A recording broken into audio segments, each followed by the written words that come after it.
ஐந்து கரத்தோனை போற்றி, ஆணை முகத்தானை போற்றி, மூஷிக வாகனனை போற்றி, மூல பரம்பொருளை போற்றி, சித்தி புத்தி விநாயக பெருமானை போற்றி. குருவே சரணம். இணையத்தால் இணையமீது எங்களுக்கு வணக்கம்.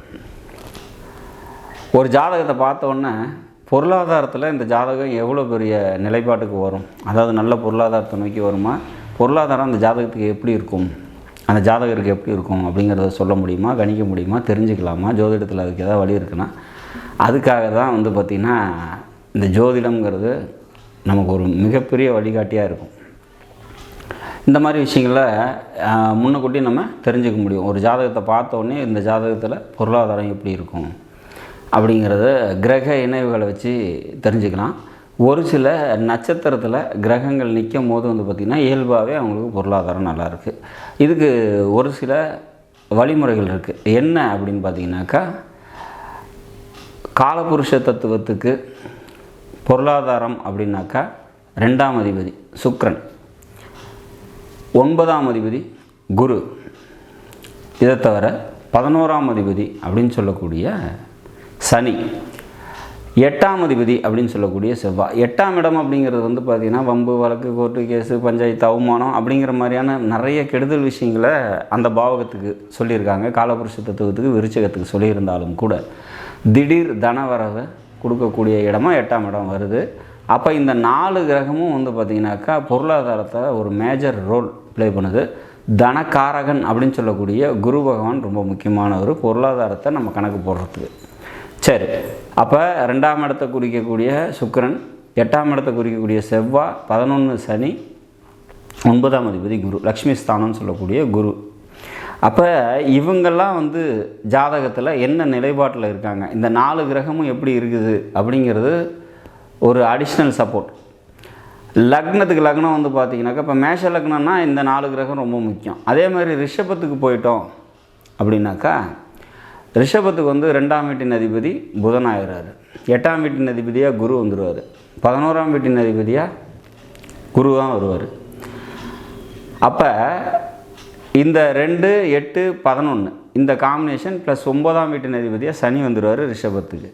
அப்போ ரிஷப லக்னத்துக்கு பொருளாதாரம் நல்லா இருக்கா அப்படின்னு பார்க்கணும் அப்படின்னா இந்த 3 கிரகம் குரு, சனி மற்றும் புதன் இவங்க வலுத்து இருக்காங்க. வலுத்துனாக்கா ஆட்சி, உச்சம் இந்த மாதிரி நிலைப்பாட்டில் இருக்கிறது, கேந்திர திரிகோணங்களில் இருக்கிறது சிறப்பான ஒரு அமைப்பு லக்னத்துக்கு.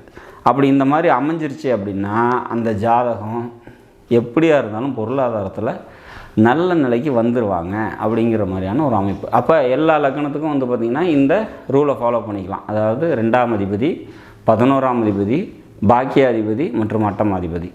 அட்டமாதிபதி திடீர் தனவரவை கொடுக்கக்கூடியவர், அதனால் அதையும் சேர்த்துக்கிறோம். அப்போ பொருளாதாரத்தில் அது மட்டும் காரணம் இல்லை, 2ஆம் வீட்டுக்கு நேர் 7ஆம் வீடு 8ஆம் வீடாக வரும். அப்போ இந்த பொருளாதார ஸ்தானத்தை கொடுக்கக்கூடிய இந்த கிரகங்கள் எல்லாம் ஒருத்தருக்கு ஒருத்தர் கேந்திர திரிகோணமாக இருக்கிறது அல்லது வலுவை, அதாவது சொந்த வீட்டில் இருக்கிறது, உச்ச வீட்டில் இருக்கிற மாதிரியான அமைப்புகளில் இருக்கிறது, கேந்திர திரிகோணங்கள் இருக்கும்போது நல்ல பொருளாதாரத்தை கொடுக்கும் அப்படிங்கிறத நம்ம அந்த சார்ட்டை பார்த்தோன்னே உங்களோட பொருளாதார நிலை என்ன அப்படிங்கிறத நம்ம தெரிஞ்சுக்க முடியும். இதை தவிர பொதுப்படையாக ஒரு கிரக சேர்க்கைகளை மட்டுமே பார்த்தாக்கா தெரிஞ்சுக்க முடியுமா அப்படின்னா, யார் ஜாதகத்திலலாம் சுக்கிரனும் புதனும் சேர்ந்துருக்கோ அவங்களுக்கு கண்டிப்பாக பொருளாதாரத்தில் நல்ல நிலைமைக்கு வந்துடுவாங்க. சுக்கிரனும் புதனும் எல்லார் ஜாதகத்திலையும் சேர்ந்து தான் இருக்கும் அப்படிங்கிற மாதிரியான ஒரு கணக்கு வரலாம். ஏன்னா அது முக்கூட்டு கிரகம்னு சொல்கிறோம் இல்லையா, சூரியன், சுக்கிரன், புதன், இது 3 90 டிகிரிக்குள்ளே தான் சுற்றி வரும். அப்போ பெருவாரியான ஜாதகத்தில் இருக்கிறதுக்கு வாய்ப்பு இருக்கானா இருக்கும். ஆனால் புதனும் சுக்கிரனும் தனிச்சு இருக்கணும். அதில் இந்த புதனும் சுக்கிரனும் வலுப்பெற்று இருக்கிறாங்க, மிதுனத்தில் இருக்காங்க அப்படின்னா அது ஸ்பெஷல். ஏன்னா மிதுனத்தில் பார்த்திங்கனாக்கா புதன் ஆட்சி வலுப்பெற்றுவார், கூட சுக்கிரன் இருக்கிறது சிறப்பு. அதேமாதிரி கன்னியில் இருக்காங்க அப்படின்னா புதன் உச்சமாகவும் சுக்கிரன் நீச்சமாகவும் வரும். அப்போ அது சிறப்பு. இதே காம்பினேஷன் மீனத்தில் இருக்குது அப்படின்னாக்கா குருவோட நிலைப்பாட்டை பார்க்கணும், குரு எப்படி இருக்காருன்னு பார்க்கணும். அப்போ அது நல்லா இருக்காங்க அப்படின்னாக்கா கண்டிப்பாக பொருளாதாரத்தில் எப்படி இருந்தாலும் எவ்வளோ கீழே சாதாரண குடும்பத்தில் பிறந்திருந்தால் கூட அவங்க நல்ல பொருளாதாரத்தை நோக்கி வளர்ந்துருவாங்க அப்படிங்கிறத நம்ம உறுதியாக நம்பலாம். இந்த சுக்கிரனையும் புதனையும் குரு பார்க்குறாருன்னு வச்சுங்க, கண்டிப்பாக அவங்க பொருளாதாரத்தில் இன்னும் நல்ல மேல்மையான நிலைக்கு வரதுக்கான வாய்ப்புகள் உண்டு அப்படிங்கிற மாதிரியான ஒரு அமைப்பு. இதெல்லாம் தனயோகம் அப்படின்னு சொல்லப்படுது.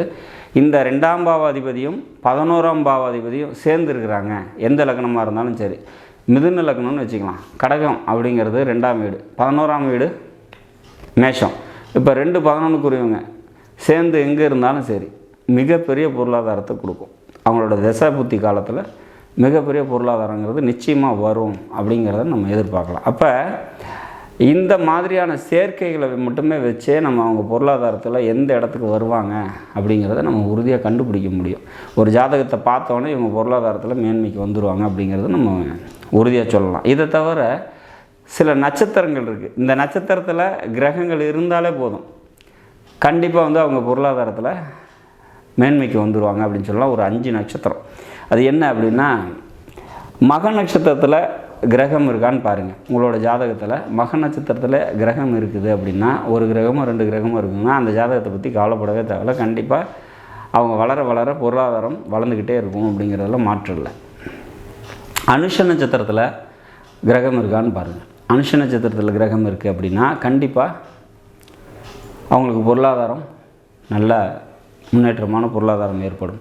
அவிட்டத்தில் வந்து பார்த்திங்கனாக்கா கிரகம் இருக்கான்னு பாருங்கள். அவிட்டத்தில் கிரகம் இருக்குது அப்படின்னா கண்டிப்பாக அவங்க பொருளாதாரத்தில் மேன்மைக்கு வந்துடுவாங்க. பூரட்டாதி நட்சத்திரத்தில் கிரகம் இருக்குது அப்படின்னா கண்டிப்பாக அவங்களுக்கு பொருளாதாரம் நல்லபடியாக வரும் அப்படிங்கிறதுல மாற்றம் இல்லை. இதை தவிர சதய நட்சத்திரத்தில் அதிக கிரகங்கள் இருக்குது அப்படின்னாக்கா கண்டிப்பாக பொருளாதாரத்தில் நல்ல நிலைக்கு வருவாங்க அப்படிங்கிறலாம். இதெல்லாம் நட்சத்திரத்தை வச்சு நம்ம எடுக்கலாம். இதை தவிர குரு சுக்கிரன் காம்பினேஷன் எந்தெந்த ஜாதகத்தில் இருக்குதோ, குருவும் சுக்கிரனும் சேர்ந்து இருக்குதோ அவங்களோட ஜாதகத்தில் பொருளாதாரம் நல்லபடியாக இருக்கும் அப்படிங்கிறதுல மாற்று கருத்து இல்லை.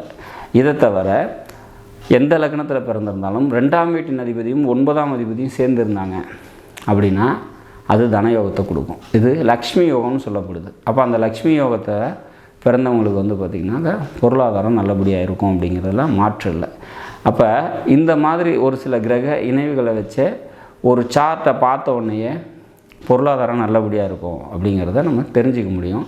சில பேருக்கு வருமானம் நல்லாயிருக்கும், ஆனால் வரவுக்கு மீறிய செலவு செய்வாங்க. அந்த சார்ட் எப்படி இருக்கும் அப்படின்னா, 2ஆம் வீட்டின் அதிபதியும் லாபாதிபதியும் ஒருத்தருக்கு ஒருத்தர் கேந்திர திரிகோணத்தில் இருந்தாங்க அப்படின்னா அவங்களுக்கு நல்ல வருமானமும் இருக்கும், நல்ல சேவிங்ஸும் இருக்கும்.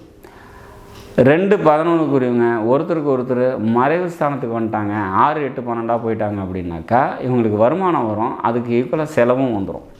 அப்போ வர வருமானத்தை தக்க வச்சுவாங்களா, அதை வச்சு பொருளாதாரத்தை மேன்மைப்படுத்துவாங்களா, பொருளாதாரம் மீதி ஆகுமா இவருக்கு அப்படிங்கிறதையும் நம்ம வந்து இந்த பிளானட்டரி பொசிஷன்ஸை வச்சே நம்ம கண்டிப்பாக தெரிஞ்சிக்க முடியும் அப்படிங்கிறது தான் இதில் விஷயம். மொத்தத்தில் ஒரு பொருளாதார ஒரு ஜாதகத்துக்கு நல்லா இருக்குமா நல்லா இருக்காதா, இந்த ஜாதகத்தில் வந்து தனயோகம் நல்லா இருக்கா, பெரிய பொருளாதாரத்தை நோக்கி போவாங்களா அப்படிங்கிறதுலாம் வந்து பார்த்திங்கனாக்கா இந்த 2 11 8 மற்றும் 9ஆம் அதிபதியை வச்சு கன்ஃபார்மாக நம்ம தெரிஞ்சிக்க முடியும்.